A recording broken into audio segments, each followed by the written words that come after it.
In the city of Nayaru, the neon glowed like a fever dream. Nights there hummed with the chatter of encrypted lines, the quiet hum of generators, and the soft click of keyboard behind tinted glass. Interpol had been watching for months. Something big was happening in the shadows, a convergence of scams, syndicates, and digital ghosts that had grown too large to ignore. The world knew about Africa's booming tech revolution. What it didn't know was how deep its underworld had learned to code. The operation would be called Black Savannah, and it would begin tonight. Amina Korde had learned long ago that digital footprints lied. They bent, twisted, erased, and reinvented themselves. But every criminal, every one of them, left something behind. The first lead came from a small romance scam traced to a coffee shop in Lakeside District. A young woman had fallen in love with someone who never existed, an American engineer stationed offshore. When she sent $8,000, the money bounced through 4 wallets and vanished into a crypto maze. Elias found the key. Wallet clustering shows repeated routing to one main server in Eastport, he said. Amina frowned. Eastport? That's 3 networks away. Exactly. They are nesting it. Someone's teaching them infrastructure. The realization hit like a slow dawn. This wasn't a small syndicate.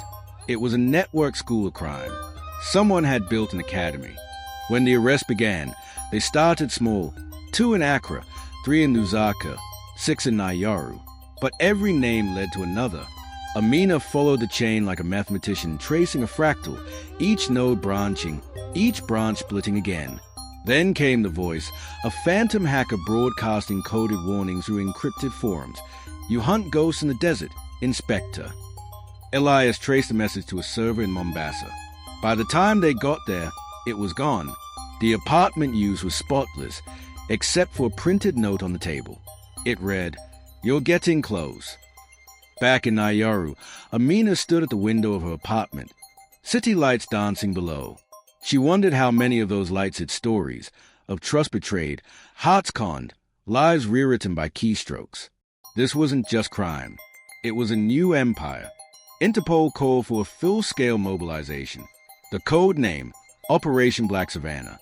24 countries, hundreds of agents, and a web of cyber specialists stretched from Geneva to Kampala. Their target, the Cobra Network, a sprawling collective coordinating romance scams, crypto laundering, and sextortion at industrial scale. Their leader was rumored to be a man called Oracle. No photos, no biometrics, just a digital myth.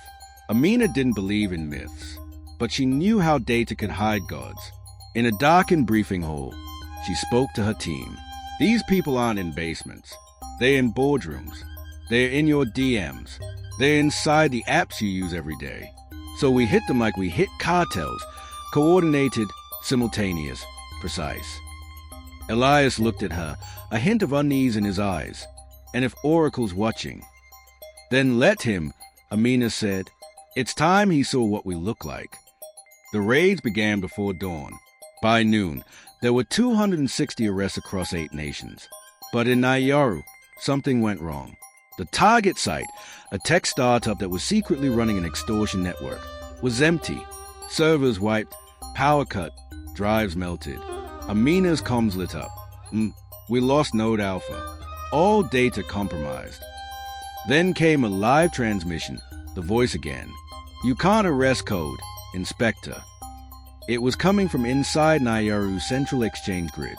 They weren't fighting from abroad. Oracle was here. Elias didn't sleep for 40 hours. He stayed buried in the code, tracing patterns of digital fingerprints through the wreckage. Then he saw it, the same encryption signature embedded inside the grid software itself. Oracle wasn't just hacking Nayaru's network. He built part of it. He ran to Amina's office. Oracle's one of us.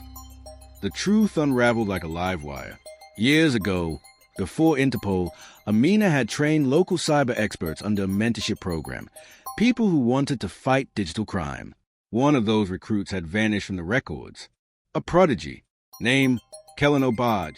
They found Kellen in a derelict glass tower downtown, running servers off stolen power. When Amina confronted him, he smiled. You built the academy. Inspector, I just graduated. He spoke calmly, hands raised, Surrounded by humming racks. You chase criminals. I build systems. You jail the poor for hacking. I teach them to survive it. Amina hesitated. People are dying. Kellen, you turn desperation into a weapon.